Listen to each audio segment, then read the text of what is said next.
आज की ये खबर एआई यानी कि आर्टिफिशियल इंटेलिजेंस के एक ऐसे खतरे से जुड़ी है जो किसी रोज आपकी जिंदगी पर भी दस्तक दे सकता है। आपने सोशल मीडिया पर कई मशहूर हस्तियों के फेक वीडियो देखे होंगे। एआई और डीप फेक तकनीक से बनाए गए ये वीडियो बिल्कुल असली लगते हैं। ये अपने आप में बड़ी समस्या है, लेकिन आपको जानकर हैरानी होगी कि डीप फेक के जरिए ठगी भी की जा सकती है। किसी एक आदमी को ही नहीं बल्कि पूरी कंपनी को लूटा जा सकता है। हांगकांग में ऐसा ही हुआ है। साइबर ठगों ने एक एमएनसी का चीफ फाइनेंशियल ऑफिसर बनकर 200 करोड़ का चूना लगा दिया। ये ठगी संकेत है कि आने वाले समय में चुनौतियां बढ़ने वाली है, इसलिए सावधान रहना जरूरी है और हॉर्न बजाना बेहद जरूरी है।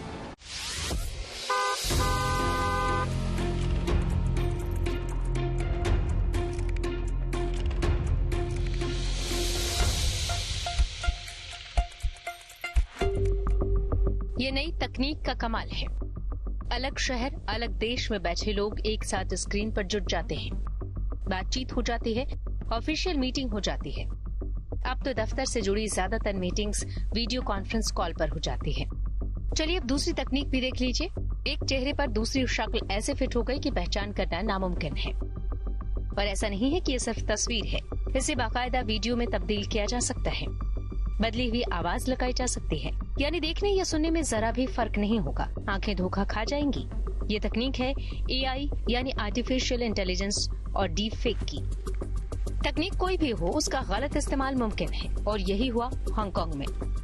वीडियो कॉन्फ्रेंस कॉल में डीप फेक तकनीक का इस्तेमाल करके एक या दो नहीं बल्कि 212 करोड़ रुपए का चूना लगाया गया है। सब कुछ आंखों के सामने हुआ और साइबर ठग आंखों से काजल चुरा कर ले गए। आर्टिफिशियल इंटेलिजेंस के जरिए फ्रॉड और अपराध के मामले तेजी से बढ़ रहे हैं। यह खतरा भारत में भी है, इसलिए जरूरी है कि इसे लेकर सावधानी वाला हॉर्न बजाया जाए।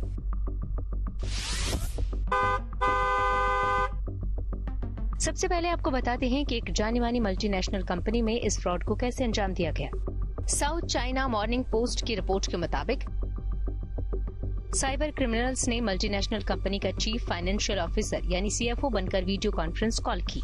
इस कॉन्फ्रेंस कॉल में सीएफओ समेत दूसरे कर्मचारी भी जुड़े। सभी ने मिलकर कंपनी के हांगकांग ऑफिस में कॉन्फ्रेंस कॉल की और पैसे ट्रांसफर करने के लिए कहा। हांगकांग ऑफिस के कर्मचारी ने सीएफओ की बात मानते हुए पैसे ट्रांसफर कर दी। हैरत की बात यह है कि इस कॉन्फ्रेंस कॉल में सीएफओ समेत दूसरे सभी कर्मचारी नकली थे, लेकिन सभी इतने वास्तविक लग रहे थे कि ऑफिस का कर्मचारी पहचान नहीं पाया, जबकि वो उनमें से कईयों को जानता था।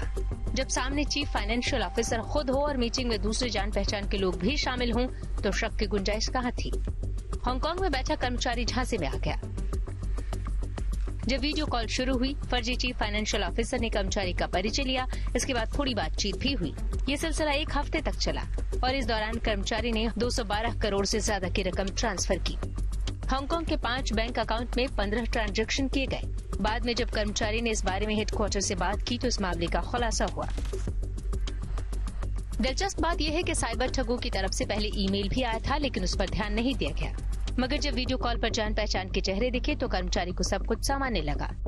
अभी तक दुनिया भर में डीप फेक के जरिए फ्रॉड के कई मामले सामने आ चुके हैं, लेकिन ये पहली बार है जब पूरी कंपनी को ही निशाना बनाया गया है। छोटी मोटी रकम नहीं बल्कि 200 करोड़ से ज्यादा की रकम उड़ाई गई है। 2 फरवरी को हुए इस फ्रॉड के सामने आने के बाद दुनिया भर में हड़कंप है, क्योंकि तमाम कंपनियों में वीडियो कॉन्फ्रेंस कॉल पर बातचीत, मीटिंग्स होती है। यहाँ तक कि बड़े फैसले लिए जाते हैं। चिंता है कि कोई बड़ा अधिकारी बनकर फ्रॉड कर सकता है या फिर कोई दूसरा नुकसान पहुँचा सकता है। खतरे और भी हैं। मसलन पिछले साल हांगकांग में ही गुम हो गए 8 आई कार्ड का इस्तेमाल करके लोन के लिए 90 आवेदन किए गए। साथ ही 54 बैंक खाते खोले गए। इसके लिए सभी तस्वीरों को डीप फेक तकनीक से बनाया गया। इस तरह आर्टिफिशियल इंटेलिजेंस से सिर्फ फायदा नहीं है, बल्कि इसके गलत इस्तेमाल से खतरा भी है। इसका इस्तेमाल सेलिब्रिटीज, नेता और हाई प्रोफाइल लोगों को निशाना बनाने के लिए किया जा रहा है। सचिन तेंदुलकर का भी एक फर्जी वीडियो बनाया गया, जिसे खुद उन्होंने सोशल मीडिया पर शेयर किया।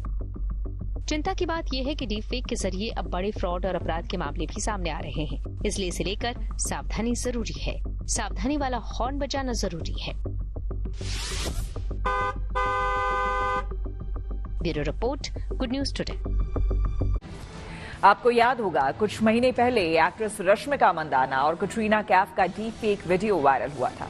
उसके बाद सरकार ने सख्त रुख दिखाया। सोशल मीडिया प्लेटफॉर्म्स को निर्देश दिए कि शिकायत दर्ज होने के बाद 36 घंटों में ऐसे फेक वीडियो हटाए जाए। ऐसा नहीं होने पर आईटी अधिनियम 2021 के तहत कार्रवाई हो सकती है।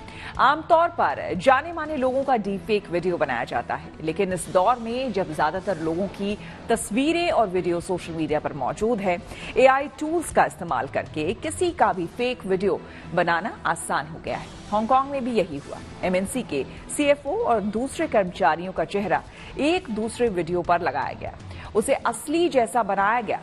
इस तकनीक को ही डीप फेक कहा जाता है। इसके खतरे को विस्तार से बता रहे हैं साइबर एक्सपर्ट साक्षर तुगल। आज के जमाने में डीप फेक्स जो टर्म है वो कोई नया टर्म नहीं है। हम सबको पता है डीप फेक्स के केसेस दिन प्रतिदिन बढ़ते जा रहे हैं, फिर चाहे वो सेलिब्रिटीज के केस में हो, इंडिविजुअल्स के केस में हो। एक आम नागरिक होने के नाते जिसका टेक्नोलॉजी से इतना वास्ता नहीं है, जो अपने दिन प्रतिदिन के कामों में लगा रहता है, उसको कैसे पता लगेगा कि कौन सी वीडियो सच है, कौन सी झूठ?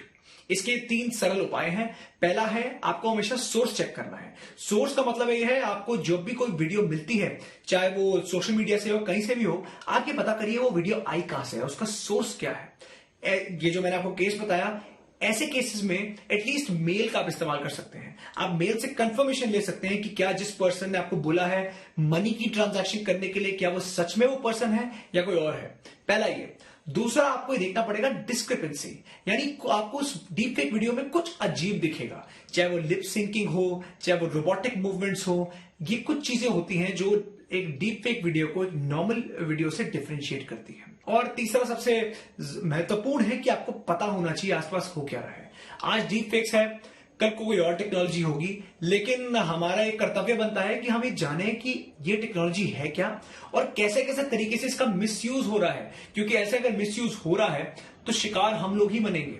लेकिन अगर हमने इन 3 उपाय पे काम किया तो ये मैं दावे के साथ कह सकता हूं कि हमारा आने वाला फ्यूचर सिक्योर रहेगा।